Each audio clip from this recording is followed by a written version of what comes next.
All right. Hi, everyone. I'm James. I'm the founder of 17 Tech, and this is our partnership Fireside Chat. I'm here with Martin from Volt. Martin's the CEO and co founder of Volt, and since 2019, he's been running his venture backed startup in Tulsa, Oklahoma, with his co founder, Matt. Martin, thanks for being here. Thank you so much for having me, James. I'm excited to dig into your background and discuss Volt a little bit. You guys have a pretty cool technology company that you've been building for a few years now, so it's been very exciting to see your journey. But yeah, I'm excited to learn a little bit more specifically about you and how you got into this. So would love to hear like your background. I was looking through LinkedIn and it sounds like you've had experience as a founder before, but yeah, would love to learn about like where you came from. Yeah. So, born and raised in Norway. So spent the first 20 years of my life there. My entire family is still back over across the pond. Actually came to the US purely due to startups. Knew Oh. I wanted to do entrepreneurship since I was really just a child. Mhm. And there wasn't really a lot of paths to go to learn how to start a company in Norway, at least not at the time. It seems like there's more that's popping up now. So at that point, of course, I looked to the place where I knew there would be plenty of entrepreneurialism, America, and started searching out different undergrad universities that I could go to for it. Surprisingly, or at least this surprises a lot of people, the University of Oklahoma was top three in Interesting. the world for undergrad entrepreneurship at the time. Wow. And as somebody who had never even visited the US, it seemed like a perfectly good place to start. So flew to Will Rogers International Airport in Oklahoma City and got to the university, and that was my first day in America. That's So incredible. yeah, no, So you it's felt, sorry, go ahead. Oh yeah, no, it's definitely been a journey. I mean, it's like kind of getting into, of course, the cultural aspect, and of course the language as well. My accent was certainly thicker back then, Mhm. but of course had a lot of benefits when it came to startups because it's always easier to try to get a job when you're not legally allowed to get paid. So you can go to any startup and volunteer that service. So got a lot of really early experience, like you pointed out, and that definitely helped me out. That's so interesting. And so you felt like you had to come to the US in order to get into entrepreneurship and maybe even to the startup ecosystem. Yeah, I would say not that I had to, but I think it was since I had the luxury of kind of being a Norwegian citizen where education is already covered. Mhm. I knew I wanted to take that specialized focus into entrepreneurship. And since that wasn't really available in Norway at the time, it just seemed like a natural next step. And obviously, it was always felt like it would be good to have just a little bit more niche down business education anyway. Mhm. So it felt less risky than probably what it sounds like face value retrospectively. Yeah. Interesting. So then out of everything you researched, you found University of Oklahoma. Like tell me about that experience at that university. What was the curriculum like? Like what attracted you to it? And did it live up to your expectation when you Googled this college? I would say I didn't have many expectations. Okay. I was applying a lot of different places, and I mean, really, what it came down to was that kind of the government of Norway covers up to $30,000 in yearly educational costs if you go abroad. Wow. So I got into NYU, University of Michigan, Babson, a lot of other colleges as well. But for OU, that was perfectly 30,000, and it just so happened Okay. to actually be higher ranked than the rest of them for entrepreneurship. So Yeah. it just seemed like it was fate. And of course, I was like, I could have gone, strangely enough, to North Dakota. University of North Dakota offers in-state tuition for Norwegian citizens, which I find Whoa. absolutely hysterical. And but yeah, obviously, if I'm going outside of Norway, I don't want to go to the Norway of America. I would probably rather go to a warm, strangely enough, exotic place for me, Yeah. which was in Oklahoma. Very American kind of fraternities and American football, and very few other Norwegian people for me to keep talking my native language. So that, of course, Yeah. helped me assimilate a lot faster. Did you feel like a fish out of water or did you love it? Were you in heaven? You're like, this is the place I want to Oof. be. Oh, I have so many cringeworthy stories of just mismatching culturally. I mean, Let's hear them. The first, I mean, the first one was first day there. I Okay. was picked up at the airport by kind of a representative from the university that got me to the dorm, dropped me off. I had all my bags there. I'd taken like the cheapest flight I could from Norway to Oklahoma, which ended up being 30 hours. So I'd been traveling for a Wow. long time. And of course, the South is extremely hot in the summer. And this was, of course, in kind of late summer, but still warmer than I had ever experienced. Got off the plane, super tired, super warm. Have to walk over across campus, try and get to my dorm. Finally, standing in a line waiting for the elevator. Long line. They just have one elevator going up. Everybody else is going down, trying to like kind of squeeze in all the parents and kids to get up to their dorms. So I'm just standing there. This lady walks up to me, is like, "Hey, how are you doing?" And of course, I pour my heart out. I think that that is a super personal question, but I'm like, I'm not going to offend the first person that talks to me here. So I'm just going to Yeah. tell her, like, yeah, no, I've never been warmer in my life. I am exhausted beyond belief. And yeah, no, I don't even know where I'm going right now. I'm just kind of hoping that the number correlates with the button inside the elevator and that I'll get to my actual room because I just need to crash. And after me just berating for about like 5 minutes, just droning on, she's just politely smiling and nodding, and then she's like, "Okay," and walks off. And I'm like, the most offensive thing I've ever been a part of. It was So like a formality. Yeah. It's just it's like, oh, how you doing? Yeah. I learned the hard way. I learned the hard way, and I mean, there was plenty of other stuff. I mean, there's drive-through banks, the hustle of how fast you need to eat at restaurants because you're supposed to leave pretty fast. You're not Yeah. supposed to be 3 hours eating your dinner. There's all the small stuff, really, but I certainly learned it the hard way. But once it was learned, I definitely didn't do it again. That's crazy. Yeah, the little cultural norms are different Mhm. everywhere. So that's so funny that you were like, "Oh, that's she wants to really know how my day is," and then she unfortunately did not really care. That's so sad. It was kind of sad. I actually don't think I ever saw her again. So yeah, maybe she Wow. was just completely done with me. And so it sounds like you spent that time obviously learning entrepreneurship. Did you end up building a few companies out of that, or like what was the right when you graduated? What was the first thing that you did? Yeah, so before graduating, I had searched up a couple different ways because, of course, I was hungry to get into startups as soon as possible, and had searched up like, okay, well, what can I do that I can actually even legally do? And it turned Mhm. out that you're not allowed to work for a different employee or employer, but you can be a owner of an LLC. When Mm. you're on a student visa. So I was like, well, I have some skills around kind of building out automations. Like maybe I can just offer those services to businesses through my LLC. So I spun out a quick, easy little consultancy and started helping companies, primarily within pharmaceutical, actually, Oh help wow. out with their automation for like customer support. So started building that out on Facebook chatbots. So very easy first approach, but by doing so, I was able to, of course, kind of cover weekend expenses and stuff. And not too long after, I had started. That was actually when I met Matt through Okay. a common friend that we had. We both like kind of sat down at the bar, started talking about like my startup interests. He started talking about his interests. Suddenly, we were like talking there for like 5 hours about like all the Mhm. stuff that we wanted to do. I mentioned that there was this competition that was coming up, the Techstars Startup Weekend. So just like a Mhm. hackathon at OU that they were trying out for the first time. And it was starting the day after. So we were at like the bar at 11 p.m. and talking about like, should we just show up to that? Should we, do you want to do this together? Let's just go there tomorrow morning.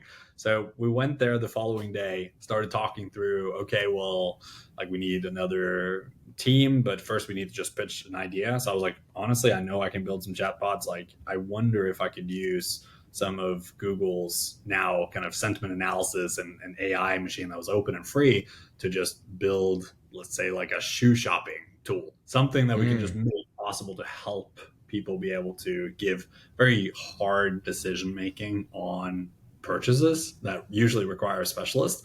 If we could just pre-program that, we can probably get it to work. So we started off with that. built it over the weekend and got to demo it. And we won that startup weekend, which was really fun. Wow. Ended up getting a 6 months of a co-working space not too far off campus with kind of free snacks and free coffee and everything. So we're like, yeah, let's just start hanging out there. So we just decided, hey, let's go for it. Let's just continue to see if we can build this up. And yeah, I don't think it took us long to realize how much we complemented each other. Um, and of course, that led to us trying a row of different things. And eventually, here we are. And he's my co founder for Volt. Oh, so interesting. So you guys kind of stumbled back. Well, it sounds like you had both had a pure interest for startups immediately, which is probably why you guys were attracted to one another. And then you're like, let's literally go practice this tomorrow and go join this contest. And I'm sure people with like real companies that have been chipping away at least for a little bit, or like concepts for this hackathon were like joining together and have like a history. And you're like, no, we just met. Let's do it. No, absolutely. I mean, it was really fun. I mean, ultimately, what it came down to is like the judges for a hackathon really just want to see something that came out of it, and it was very Mm-hmm. easy that we could have just given the judges, "Hey, here's some phones, play with it, tell us what type of running shoe you want, and I promise you, no matter what you write, you will be getting a recommendation." So they got to demo it; it worked. So we got lucky that we had like a product that could have been demoed so easily. But yeah, no, it was fun. I mean, that's certainly not like kind of where we went. I think we tried four different kind of ideas and directions even after that. But yeah, no, the fact that we knew that we worked so well together, then of course when we started with the original idea, that was kind of a spin out need that I identified at a medical device startup that I worked at. Um, Obviously, it was very natural for me to reach out to Matt and be like, "Hey, Matt, let's talk. Let's get to a point where we can get this fully ramped up and make it available to other people, not just a solution Yeah. that I built for my own team internally, but something that we can spend the nights and weekends and just like make available to other people. I feel there is a real need here." So That's so interesting. And it sounds like you took that co-working space, those credits, and did you guys spend that time together thinking of concepts and ideas that could be a next company, or were you guys kind of alone doing your own thing and then you came back when you had the idea for Volt? we continued down the path of this kind of shopping assistant for a while. Okay. It ended up being I mean, it was almost embarrassing. We got to a point where we were like, oh, let's just make like Jarvis for everybody. Like, let's just like everybody can be like self-teaching their own like advisor, basically, that for travel and for everything. So we were very early on in our experience. So we got to the point where it um, almost got too vague. Like we went too wide initially. We're like, well, Okay. we've done everything. So the biggest takeaway from that was if we had niched down on one thing, we probably could have executed on that pretty well. Like for instance, Wow. travel. Like you don't want to just like get somebody to tell you, or a travel agent even is unfortunate because you have to almost teach them what it is that you're looking for before they can be helpful. Like for me, I would love to be able to use my points to get the best possible travel that I can for the best possible trip, but I want it for free because I have credit Hmm. card points. I might as well get it for free. But also, I don't want to have too many layovers, and there's so all these like different nuances that like I know I'm too picky to ever have somebody else book my travel for me. So it's if I could train a machine to do it that would just think like Martin, I would have been able to do it. And that's kind of the approach that we were taking, but just for everything.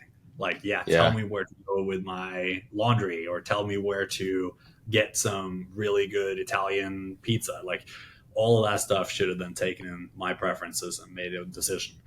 And I mean, we got some like fun results out of it, but certainly it didn't have like that perfect customer. And we probably should have done a lot more research first. It actually sounds like you guys were early. Like this would have been a great business now if you could build on top of ChatGPT, but you guys didn't have that like core machine learning model that's open and accessible to everybody. But you guys still piece together a pretty good product, it sounds like. It was, I mean, it was fun, right? Like we felt like we were at the forefront of it. And I will have to give a lot of credit to kind of some experience that I got through college Hmm. from an early company that I got to work with.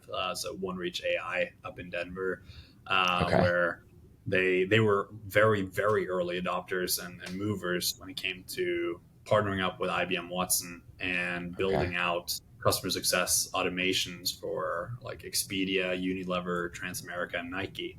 So getting to work with them and their team and witnessing what it is that they were able to accomplish just using sentiment analysis obviously opened my eyes and was like, wow, so this is fully possible. It's just not possible to the general population or to small and medium-sized businesses.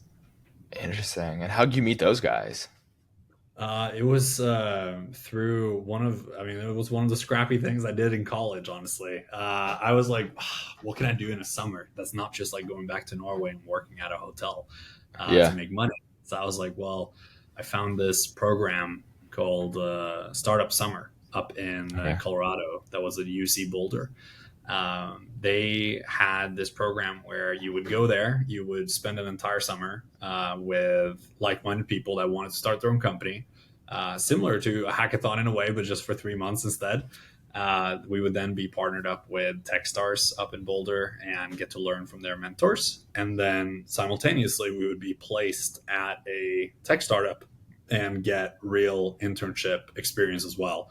So all of that, and then also I was taking some summer classes. So I didn't have much of a life Okay. that summer, but it was incredible. And I got placed with then OneReach and got to start on a completely separate startup project that I was working on that summer, which was I called it Blue Sky. It was Okay. or Flying Roombas as it was called. We were Lien skyscrapers. So Okay. we I'd done some research on it previously and was like, yeah, why do we have people still hanging from buildings? How incredibly inefficient and dangerous. Like, why are we not having all of this done with just suction cupped Roombas? Like, why is Yeah. this not cleaned in a more efficient way? Yeah, I actually got reminded of this when I saw a video just the other day that somebody has now finally came out with it. But this was, of Wow. course, back in 2016. So I like to believe that I was a first mover, but it was, of course, I would have never been able to push through for it. I don't know anything about robotics, and it was a absurd idea for me to even try to push. But you've been building for a long time. It sounds like you were trying anything. Like anytime you would learn something from somebody or observe something, you wanted to go apply that to the real world and try to go build a business or find a solution. Yeah, it was all about shots on goal. I mean, with Cool. the four four people that we were living with, we actually went through a quick system like kind of I guess a program you would call it, and Hmm. almost. And I still remember very vividly that we were tasked with writing down each of the startup projects that you've ever worked on. And across the four of us, we had 28 startup Oh projects my that have god. obviously failed, right? Like these are all Yeah. utter failures that no longer exists. But the fact that we had 28 among us definitely kind of spoke to the fact that we were just, hey, we're scrappy enough to try and we don't keep pushing on something that won't work. So we're ready to then just jump on to what is next.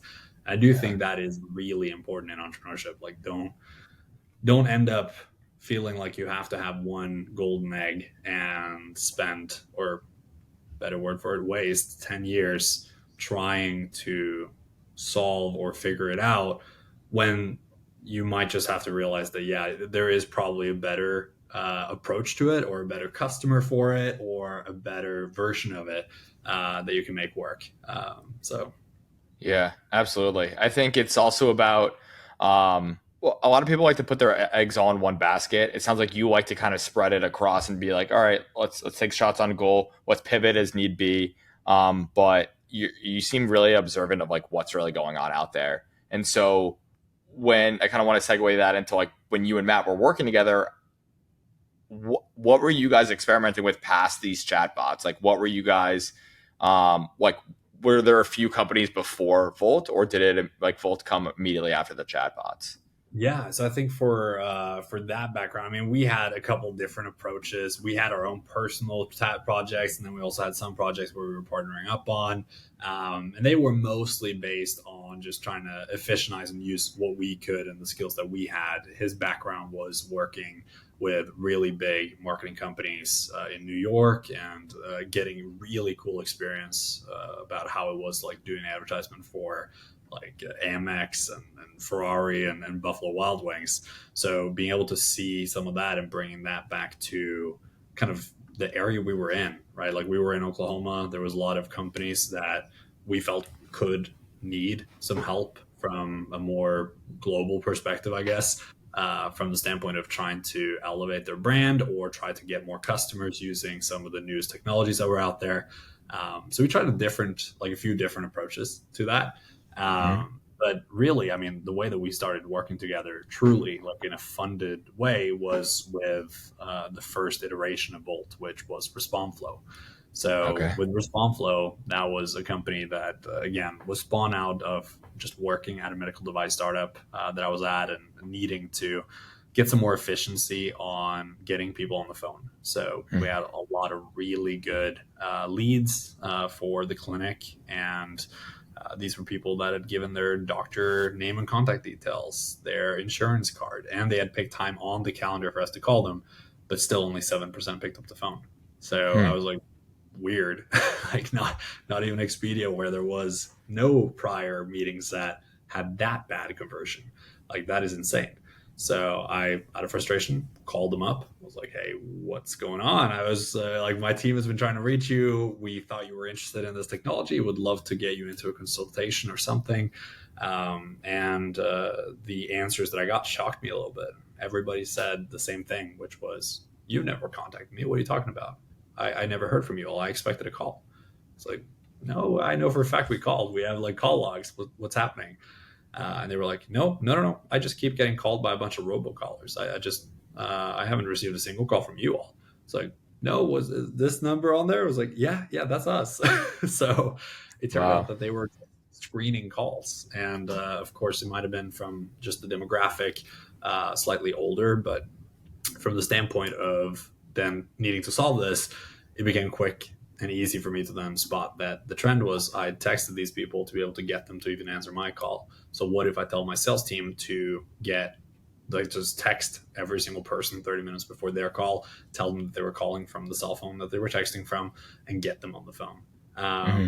And that then increased the conversion rate by 233% right overnight, which Wow. was insane.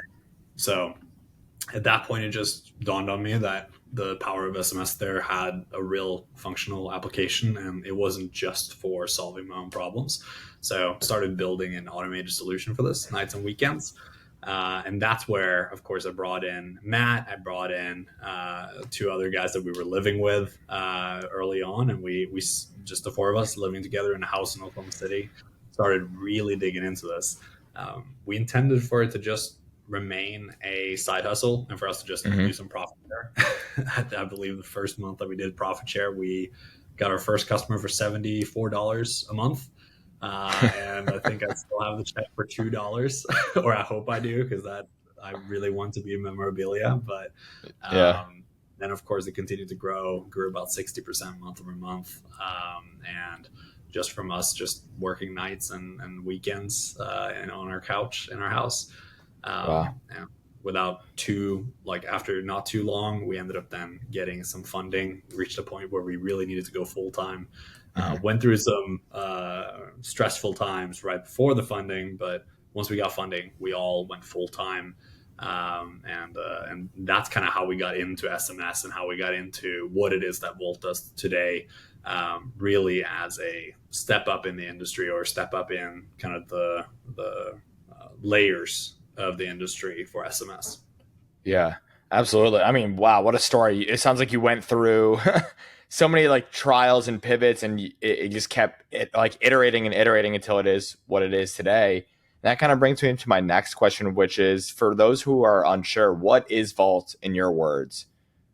Yeah, so think of Volt as a internal tool that helps you not have to build your own internal tools for sending and building and managing an SMS function. So if you're a software company, or if you're a company that leverages SMS through APIs today, so in other words, leverages companies like Twilio, Telnix, Bandwidth, any of the CPaaS companies that's out there, instead of having to build all of the microservices and internal tools and navigating the error codes of each independent vendor, we are that one API that allows you to have a singular point of contact with your API that you can then choose whatever provider that you're sending through, bring the contract that you already have with Twilio, but you can then switch providers at any given moment when you want to, or spread the traffic among multiple if you need redundancies. Mhm. And what is that core problem that you guys are trying to solve? So it's kind of funny because we experienced this ourselves. Obviously, RespondFlow originally was meant for messaging for contacts or contacts and call setting, and of course call reminders. So getting more or less in the general aspect of text marketing. So for building and running RespondFlow then for about a year and a half, or I guess 3 years really total, we then ended up working with 4 different vendors ourselves. And Wow. we got very intimate with this problem. Obviously, since SMS was uh, our core value, we of course were focused very heavily on making our infrastructure as solid as possible. So we Mhm. started off with one vendor. Then that vendor actually failed to tell us that they depreciated one of their functions, which was shocking. We had to pay about $250, I believe, to get priority support, just so their support rep could tell us, "Hey, yeah, actually, we forgot to tell you, we depreciated uh, that service here a couple months ago." It's like, okay, so And I had to pay you for you to tell me that? Like, really? right, exactly. No, and then we had to switch to our second provider, and they didn't handle text stop to opt out. So suddenly, which is a critical piece, otherwise you are at risk of, for people that don't know, that you would pay $100 or $1,500 for each text that you send to a customer that texted stop for them to opt out. So you have to honor that no matter what. And since we were a software vendor on behalf of multiple different brands, if any of those brands then used our service and their customer texted stop to them, they would obviously depend on us for them to be unsubscribed. And since that second vendor didn't do it, suddenly we had a huge chink in the armor and a huge potential cost. So we had to Yeah. then look through with multiple months of build to ensure that that was rock solid. Then we switched to vendor number 3 because we had grown our volume to a point where we just wanted the pricing benefit that we got through volumes. And that switch, now we thought, we figured it all out. Like, now we built this infrastructure, we're good. But no, switched to vendor number 3, and they didn't do threading of historical messages. So suddenly there was no inbox at all. I couldn't Wow. fetch the fact that one number had texted a different number before. So we had to build that as well. So as you're seeing with this trend, of course, each individual vendor, while they're selling being more or less the same product as Twilio originally launched back in 2008, they really don't have the same services.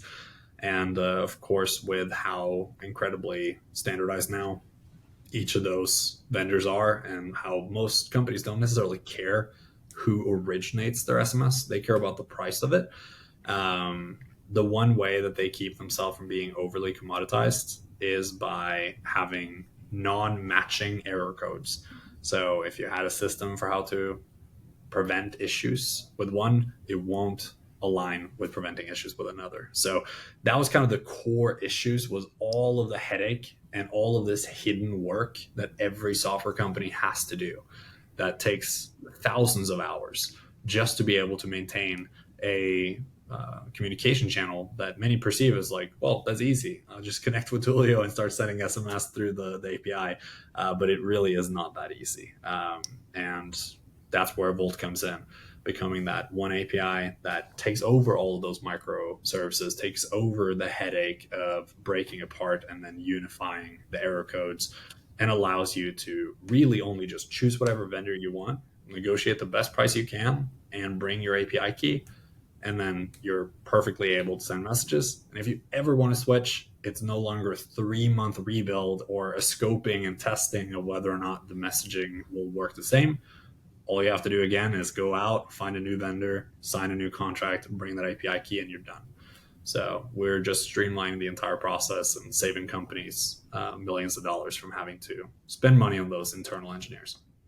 Yeah, and it sounds like you give them the optionality to pick which vendor they want based on the functionality that that vendor also has. But if one vendor doesn't have, like you said, like seeing a thread of previous messages, it sounds like you guys actually built that feature. Are you able to still provide that to these customers, or is that kind of depreciated as a service as well? Exactly. So that's the big benefit here. So at that point, it truly goes down to each vendor becomes the same. It becomes unified as what it is, even though they are trying to build these moats to prevent people from switching and building in between them.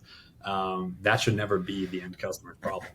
And that's at least what we believe and what we are trying to work to prevent. So by allowing then companies to be able to do so, I mean, think of custom build, for instance. If a company is trying to have a SMS functionality onto their platform and they're contracting, let's say somebody like you all, to build this out, then obviously they don't want to necessarily be shackled down to just one vendor.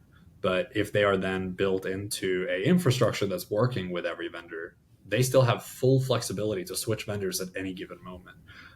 And that's really what we want to allow. We want to limit the need for operating 7 different message sending engines that don't even speak to each other. Just replacing it with one that's always updated. So the engineers like our company or the ones in house are able to just connect to both once and then swap out as many times, not having to rebuild like you said and have any more engineering lift, it sounds like. Exactly. And it takes all the engineering lift off. So I don't think I've run into a single engineer besides the ones on our team that truly loves dealing with building or error resoluting on SMS infrastructure. Of Yeah. course, the infrastructure is outdated. It still has at the very end Eric's Lang from 1990 that's being built at the fundamental levels. Wow. So it's the maintenance and the infrastructure will never truly be fully modern, but the effects and the results of SMS as a channel will also never be fully replaced. So for right now, it is extremely beneficial of a channel, but it is so convoluted of how the carriers don't necessarily cooperate with each other. So they all have their own kind of issues. And that's also one of the areas that we help companies navigate. So they don't have to waste 20 years trying to become SMS experts themselves. They already have access to our team where we tell them what goes wrong. An example of that would be if we know that a customer is trying to send links to, let's say, set an appointment. We know that if they're trying to send a Bitly link, that message will be blocked by AT&T because AT&T hates Bitly links. So in that case, we have our own algorithm that we've trained ourselves that looks for these easy to catch issues, and we can then reveal that then to the company themselves. So suddenly it becomes a non-technical needed area to fix, but rather something that the customer success rep can see and get notified that, hey, James's corner store right now just tried sending a Bitly link. You need to reach out to James and tell him, hey, stop using Bitly links. You are getting a 33% deliverability. You should be up to 89%. So let's get that fixed immediately. That's awesome. And is it still on the reps or the actual providers to go reach out to their customers and let them know what they're doing wrong? Or is there a way to implement some type of messaging to warn them?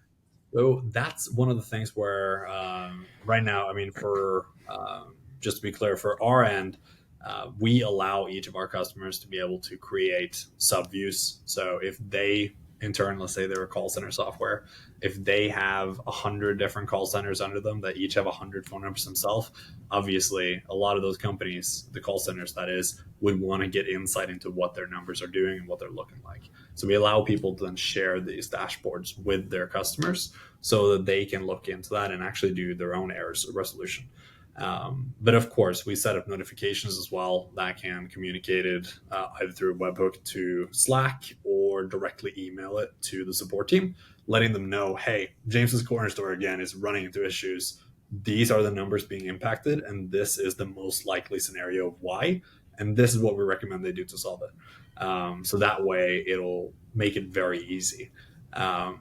It was actually a result of us spending a lot of research time back in early or late 2021, digging into all the really major companies out there within text marketing, like Attentive and Postscript and Emotive, and talking to their teams and realizing that each time a customer complains to a customer success rep about SMS deliverability, it has to then create a ticket with the engineering team. The engineering team then, of course, treats it like a bug, so it's not something that's immediately solved. But they then have to look in through the error logs of their company and figure out, okay, so this specific company, again, James's corner store, let's say, complained to our customer success rep. This is their number. They're saying that this customer never received their free birthday cupcake text message. Let's figure out what went wrong. The engineer has to go through the logs. Let's say they sent 1 million messages last month. Each SMS creates 70 data points. So now they have to comb through 70 million data points to try and figure out, okay, so James's corner store and this text message, what's the error code? They then search up the error code, figure out, it says gateway error. What on earth does that mean? Mm-hmm. So then they have to look through, well, was this a individual issue or a systemic issue with all of James's corner store, or was it all of the software company's issues? And then identify what do we need to do. Then if they end up with a vague error code, which is the most common situation, they have to reach out to their provider, let's say Twilio in this case, and they have to wait until Twilio gets back to them as well. And in the meantime, of course, the customer success rep is just sitting there getting yelled at by James. And James is like, I can't tell my customer anything. What am I doing? So instead of that, we're flipping it on its head. So we're giving full access to all of this in a normalized view that tells the customer success rep what went wrong for that individual phone number. So, and the success rep get notified before James would probably ever hear about the customer not receiving that text message. So suddenly the customer success rep reaches out to you saying, hey, so these 50 customers never received the text message because you sent it Bitly link. So right now, resend it to those customers and they're going to be extremely happy because they still got their birthday cupcake. So suddenly the customer success rep in this story is the rock star instead of the person that gets yelled at for 3 weeks. Absolutely. It sounds like it before is being treated as an engineering issue when it's really not. It can be simply solved with good communication and also transparency just on the customer support side. So it doesn't have to go through all these systems and processes to identify just the core issue. Mm-hmm. Exactly. Wow. Wow. That's pretty incredible. And it sounds like this is from what I'm hearing, a huge market, but how big of a problem is this? Like how many businesses have this problem? So right now, from what we can find, there's about 670 or so thousand companies worldwide that are building into SMS as a feature through like any of the gateway companies, any of the CPaaS companies like Twilio. And this is not just like companies that do like, let's say a class project and then they abandon it. These are companies that spend at least $20 a month for their numbers with each of these vendors. So these are people that's actively sending. And for all of them right now, let's just assume that with the $27 billion in yearly spend just with those CPaaS vendors, just for SMS, that every single $100,000 that's spent on that feature and that functionality, there's a correlating engineer that is having to spend time at least maintaining that singular vendor or multiple vendors. And then once you get to a certain scale, like Attentive, you're looking at a company that obviously they're the market leader in SMS, like text message marketing. However, they have a 50-person full-time senior SMS engineer team that is purely focused on their infrastructure. Now, that's not our customer focus. Of course, they have it covered on their own. But for companies that are now like early starting to get into this, starting to get to a certain scale, starting to get to the third company that they're now switching their messaging through, and they have enough customers coming on that they need to take this serious, but they can't possibly build all these functionalities themselves. That's really our core focus. And I mean, the infrastructure itself, obviously, once it's implemented, should never have to then be a burden for them again. We on our end continues to make everything match up on our side. So, I mean, we've calculated on the low end that let's say the 25% of all messaging spend would have a correlating headcount cost for each of those companies. It would still be like north of $9 billion that would be spent every single year just on headcount for internal tools for SMS. Wow. So, I mean, this affects everybody who does any type of SMS marketing. Like there's or uses a platform like Twilio, for example, uh, for SMS marketing, is very reliant on them to reach out to their own customers. So it seems like this could touch the entire essentially marketing and sales industry. Absolutely. And I mean, there's so many other use cases as well. Like we've seen more and more now of last mile delivery companies. And we really see kind of two company types that come to Volt and ask for help. First one is of course, the marketing use case. They send a lot of messaging. And of course, due to the volume that they're sending, even if it's fewer phone numbers, they are running into so many issues that they just can't comb through it all. And then we have the second use case, which is critical messaging. They require 5 nines of reliability. So they need for each SMS to deliver. Imagine DoorDash is trying to get the food to you and you're stuck behind a gated community. They didn't get the code to the gated communities. So now they're stuck there with your ice cream having to get in. Like if they can't get through there, if they can't get in touch with you, you could claim that the delivery was never made. So you will have Yeah. to get a refund from DoorDash, and DoorDash would also not get paid, and the food would go to waste. So that's something that we're seeing more and more now. They need to get that notification that the SMS never came through immediately, so they can try through secondary and tertiary channels of communication. And how quick is that response time on your guys' side to get those notifications that something went wrong? Are you getting it instantly? Yeah, so I mean, as instantly as can be had. So oftentimes, the biggest issues of undelivered messages actually come from the text message number not even being textable in the first place. So either the Mm, number got fat fingered or it was a landline that was entered just that was tied to the account for some reason. So okay. for this specific use case, if you autofill, oftentimes, like for most of us, it goes to our cell phone, but for some, it actually goes to their landline.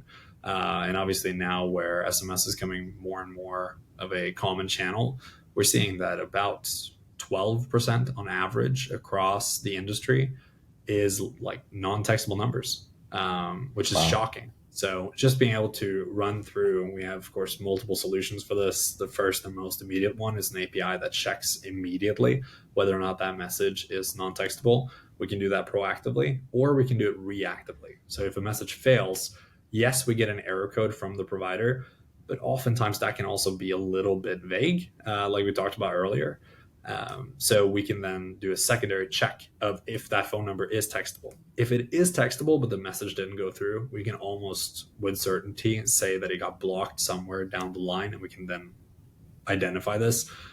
This, of course, all happens real time as issues occur. So this should be in less than a minute. But if then the text message is tried again and it still fails, even though we know it's not a landline, we can then notify by notification and by API to trigger new messages to go out. Wow. And are you guys a first mover in this space? Like, are there other competitors that you guys are eyeing? No, so this, yeah, I mean, for right now, it seems like we are a first mover for this. Yeah. I mean, this is a space that really hasn't been shown a lot of love. It's always been just considered, well, it's just the cost of sending SMS. You just got to have an engineer on staff that can help you navigate these things. But now that it's getting more and more complicated with the new regulations in the space about registering phone numbers before you can even send them, and all Hmm. the additional fees that's coming, suddenly people are becoming a lot more mindful on the fact that if they were previously okay with wasting 30% of their messages because they never delivered, they are no longer doing that because that they're realizing that it's costing them $50,000 a month. So they want to avoid that. And then, of course, all the error resolution that then takes time away either from dedicated engineering resources or even worse, from resources that should have been spent building revenue driving solutions instead of just focusing on all this error resolution and bogged downness of your customer success reps building more and more bugs on your JIRA sheet. Yeah. You guys seem like the new kids on the block in a really legacy industry where there's not a lot of transparency. It feels like it many times. It's kind of fun going to our conferences right now. Of course, I think this last year we started going to more and more of them, me and my co-founder, and we're there Hmm. just with our full t-shirts and everybody else is wearing full suits. So Yeah. clearly a little bit of a difference from the startup conferences we would go to before. But this to me is like the best use case of a startup, right? The startup's meant to disrupt an old boring business where there's something wrong. Everyone for some reason just accepted that this is the problems everyone deals with. And you guys are like, no, wait, this is a major problem that we need to disrupt. No, I appreciate that. I mean, that's certainly how we feel it too. And it's a fun approach too, because of the fact that we're not there to try and necessarily like ruin the revenue of any of the existing providers. We're there as a helping hand. Mm-hmm. And some of the biggest players in the space, like Tulio and Telnix and Bandwidth, like they're reselling us due to the fact that they are running into customers that's complaining. And if their customers were using Volt, they weren't complaining. So in that case, they're less likely to switch. If the provider already works, why would they switch? So Yeah, right now through Volt, we're actually helping them retain more revenue than they were previously. that's awesome. And you mentioned two of your personas that you guys were really working with. Are there other personas or use cases that could be your customers? Yeah, I mean, like I mean, for the biggest ones, like there's a lot of like one-offs. Like for instance, if there was a large public company that would have run into any sort of issues and civil lawsuits, like class action, being able to then communicate with the damaged parties to be able to then disperse money. So mass tort communication, stuff that's one-offs, they still have to go through all of the hard to navigate regulation of registering a phone number to get the throughput that they require. And that's, of course, where, since we have the industry connections now and also able to ask the utmost experts in the space, we can then navigate the best ways to get them registered as fast as possible so they can get the communication out before the deadline of the damaged parties no longer being able to kind of state their claim. Yeah. And of course, there's a lot of other use cases like that, like political as well. There's a lot of different communication at mass volume, but it's really not something that we focus on. It's more something that we're seeing in larger and larger droves are coming to us. I mean, it is fun to see kind of the growth that we've experienced now, and we still don't have a single salesperson. I mean, it's just me and my Wow. co-founder posting on LinkedIn. So That's awesome. it's really fun. Yeah, speaking of that, like tell me about your early days at Volt. Like what were those like? Because you guys been doing this since 2019, so you're a few years in now. What were some of those early days when you were just pivoting off your own SMS platform? Yeah, so I mean, it was kind of an interesting time back then. I think back then, of course, we were starting off bootstrapped with the text marketing arm, and at those times we were so scrappy. We paid ourselves, I think, $26,000 the first year, Nice. just living off of ramen and trying to just make it work. And let the money last as long as it could, which obviously is a lot easier here in Tulsa, I will say, than it probably is in a lot of different larger cities. But from kind of the difference now, I would say the biggest thing that's changed is right now we're focused a lot, like I mean the word is focused. We're just a lot more focused Hmm. on the actual customers that have the biggest pain point. I think coming off of the text marketing focus that we had, we were building a solution that had a very direct use case, and it was a use case that I needed solved myself. So very easy to build around.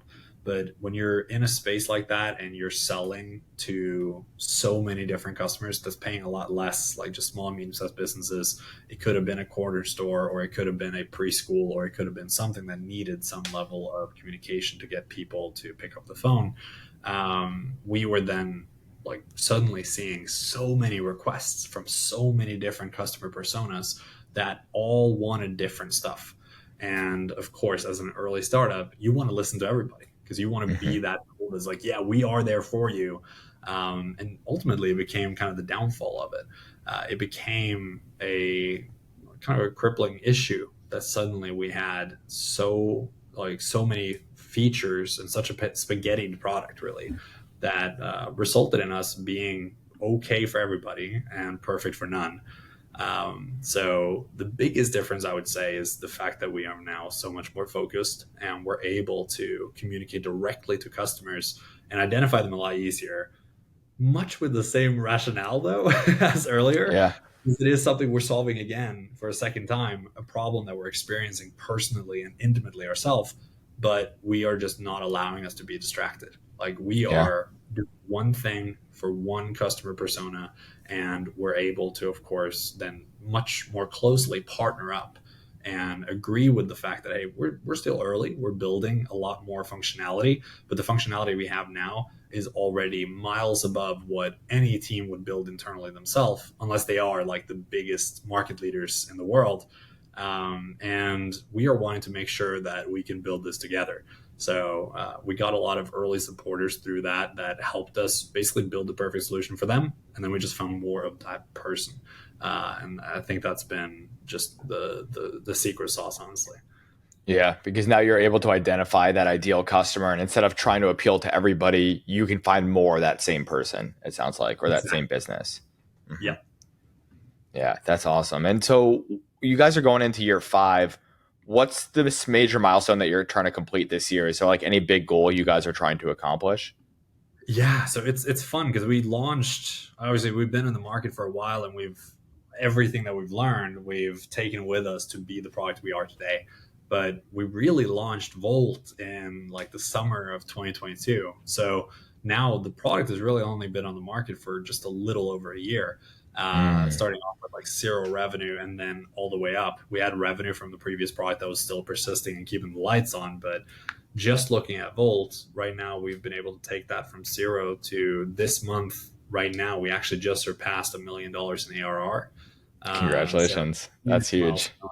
It was really fun. So I have actually not even shared that with the investors yet. So definitely, let's hope Wow, you heard the it here podcast. first. Can that be the the thumbnail? No, exactly. So we'll share that at the end of the month, and Cool. yeah, no, the growth has continued to be just persistently 148% quarter over quarter, and like I said, we haven't even had a sales team really, and we're 8 full-time people. We're small. We're Mm. able to be able to just scale this up now. And yeah, I would say for the next year, I'm of course hoping that we can still be able to grow a little bit more this year, maybe ending the year at 2 million ARR if we're lucky, and be able to then do the next year, hopefully just seeing that accumulate even more now that we'll have more resources to bring on even smarter people, better engineers, and be able to build more solutions that just alleviate more pain from our core customers. Absolutely. Yeah, I understand that feeling of like this past year was really year one. It was essentially a more focused business. Again, like you said, you understand that persona, and now it's time to you hit 1 million ARR in a year essentially with that new focus. And I think it's probably endless growth after this. Not endless growth, but you know what I mean, where it's like you know exactly who you need to go after now. Exactly. And I It's mean, more forecastable, you know? yes, a lot more. And I mean, like, you're obviously very familiar with how kind of it is with the VC landscape and everything right now. So, right now, getting on that path with conceivable profitability here by next month or so, and being able to then kind of take that, yeah, that freedom that comes with it to be able to continue to grow the company in the direction that we want and continue to know that no matter what we do, all we have to do is grow a little bit more and we can get any resource that we need to be able to just accumulate that. It's extremely liberating. And obviously, I feel like we ended up in a very fortuitous place right now with how hard it is in the VC landscape today.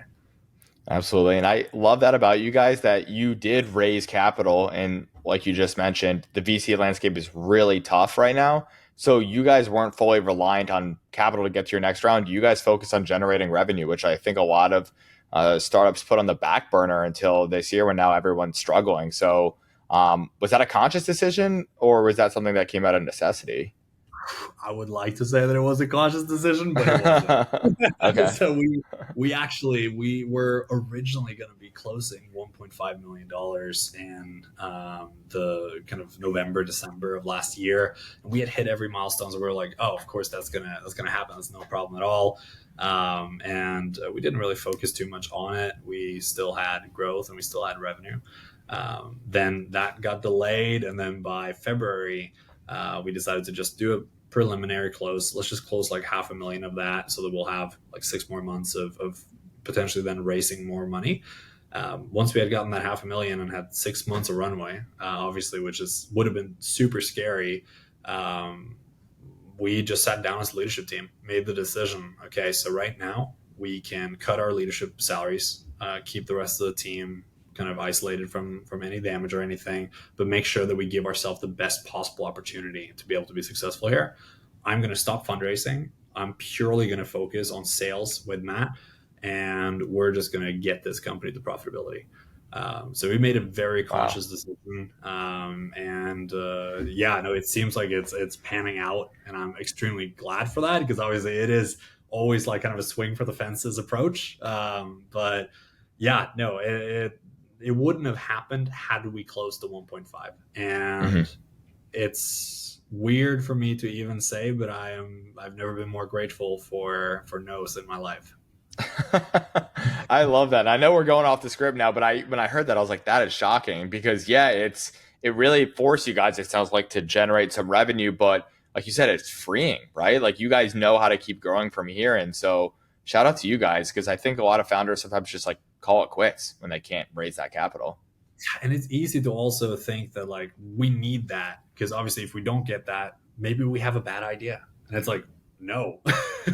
All that means is right now you have a great idea. We know it. Maybe it's a wonderful idea, but the investors aren't being able to see it yet.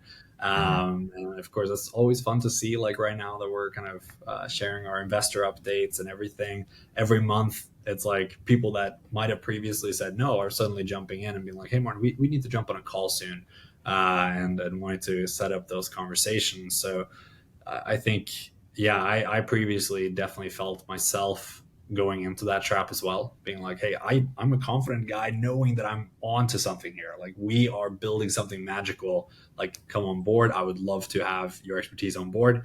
But then whenever you hear no, I would let it shrub off. But it's also like kind of that little voice in your head, like, wait, is it not as beautiful as what I say that it is? Like, what is wrong?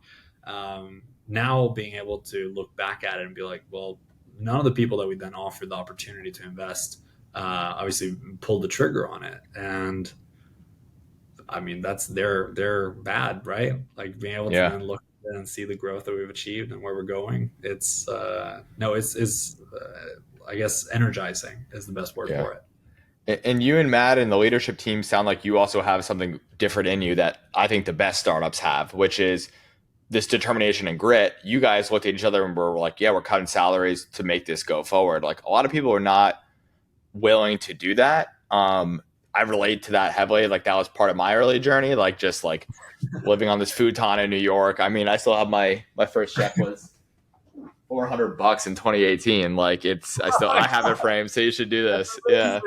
Oh. Yeah. Yeah. That was the first check I ever wrote myself. I was paying everybody else. So it was just like crazy, but I don't think, yeah, 100%. I've been there a million times. Like, I just started making a decent salary that's consistent. I was like, wow, this is nice. But like, point is, like, you guys were willing to do something that a lot of people are not willing to do. What was that like? What was that feeling like when you made that decision? I mean, it's an easy decision for me and Matt to do. I am far more impressed by the rest of the team. Obviously, for me and Matt, like, we're not married. We don't have kids. We have the ability to live on a couch if we need to. Like, we don't have any wealth or anything built up that we are set to lose. We had team members and leadership team members that has kids that has then had to make the decision, like, well, if I do this, I probably won't be able to pay for my son to go to the baseball camp like this summer. And it's like, God, that's a tough decision to make. So I think you're spot on. I mean, I think I've been extremely lucky with the team that I have around me, and the fact that they believe enough, and I like to believe that it was the right decision, but they believed enough to make that decision themselves. They weren't forced to. And they decided that, yeah, it was worth it to make that sacrifice for one summer. Obviously now, as soon as we get into profitability, hopefully getting all of that back again and then being able to continue to grow from there. But still, it is a serious, tangible sacrifice for them. Yeah, it really is. And I think, like you said, it's your vision. You guys have a lot at stake. It's a little bit easier for the founders because also like it's your baby. Like you know what it can do. Like you see it. Sometimes for the employees, it's a little bit harder to see it, like the future that you see. Um, and so like where do you see yourself in 5 years? Like do you see yourself as like scaling this thing, acquiring other businesses? Like what's your vision? I'm hoping that we can continue to scale this the direction that we're going. Obviously, right now, like we're focused on SMS because it is the area that has the most amount of issues that we have seen as being neglected. That being said, though, obviously now that we're building into and allowing people to connect their communication streams through SMS across multiple vendors, each of those vendors also does voice. They do different WhatsApp integrations. They do Telegram. So they do a row of different services. And I think one thing that doesn't exist yet that we're wanting to, of course, get into the market eventually once we've fully cornered SMS is allowing companies to be able to use one vendor for WhatsApp, another vendor for SMS, and another vendor for Telegram, but still have the core be Volt that if one channel fails, it can fail over not just to a different number or a different channel on one vendor, but different number or different channel on a completely different vendor, no matter what the channel is. So truly a unified API for communications within the category that we're trying to create, which is messaging ops.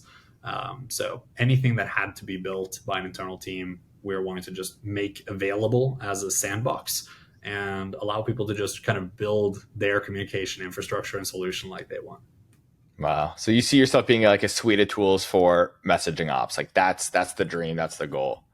Yeah, exactly. And of course, eventually allowing people to build in more to us. So obviously right now we're the fundamental kind of bench line really like for companies that just want to get the SMS infrastructure out there. But companies also want to build their own solutions tied to, of course, now with all the AI tools that's out there, be able to build out those sentiment analysis and call center routing and everything else. And that is something that would be easy once they're using our API to manage the messages to go through, to be able to allow people to build additional plugins, like, for instance, an AI chatbot plugin that would then be able to filter the message no matter what vendor they're using through that to determine what number does it need to go to, who needs to actually answer that message, and be able to route it from the infrastructure layer. At that point, we could truly build kind of that no code and allow companies that doesn't necessarily even have all the technical talent, as long as they hire people, I mean, like you all, to be able to build out the initial infrastructure, they should be able to build upon that with additional functionality. Let's say an out of the box one-time password reset code, like Yeah. some sort of auth could be something that would be an easy thing. And we would love to allow a new generation of companies to come in and build those tools on top of us. Wow. So you see it as like a Shopify like integration store essentially where like there's all these plugins and additional tools on top to keep people coming to the community, but you guys are the base infrastructure. Exactly. I mean, in many ways, sort of like segments, Okay. allowing the data stream to be unified in one spot. But obviously, there's all these additional tools that can build into it for either triggers or for events. So being able to kind of allow for that is something that I would love to make possible, and of course, help people be able to be found through that as well. That's incredible. That's incredible. As we kind of like wrap up here, are there any future like exciting development projects or new features that you guys are working on that you want to like shout out or talk about? Whew. Oh, there's so much fun going on right now. We actually Okay. have a intern that we brought on for the summer that's based out of Seattle right now, focusing on building out our own algorithm that's then going to be self-taught. So one of the kind of outputs of that will go beyond just like, hey, we see there's a bit like on this message, that's why it failed, but rather being able to allow people to almost have a Grammarly to allow their end users to get feedback before they even send the message. So if you have a software company, let's say that's has 1,000 organizations under them, allow each of those 1,000 organizations to not have to be taught or trained on how to send safe messages, but rather as they type in on the interface, it should pop up just like Grammarly. Hey, remove this word, remove the dollar sign, don't do the bit.ly link, do this and that before they even hit send, and then give a kind of range of likelihood for the maximum deliverability. That's something that we're very close to do. It's brilliant, by the way. Really fun to make that available to all our customers. So yeah, I can't wait to announce it. Again, you heard it here first. It's something I love it. Thank you. So very excited about it.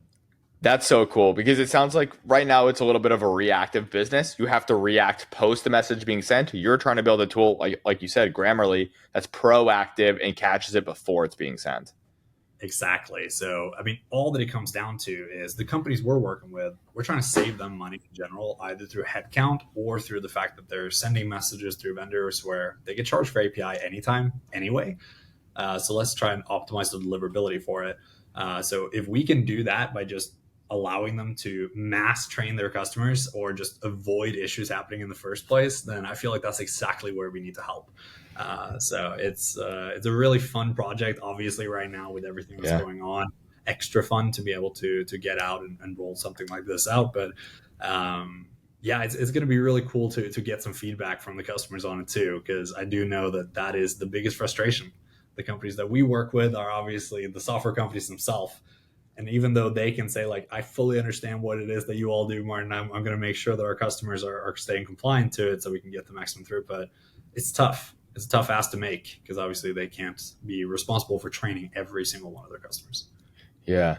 To build on top of that idea, would you ever build out like I don't know if this is possible, but like a template of like safe messages that you guys know will have like very high deliverability? Like you said, things that don't have a bit.ly link, for example. I mean, that's a great question. I mean, that would probably actually Take be that. a great thing to Take that.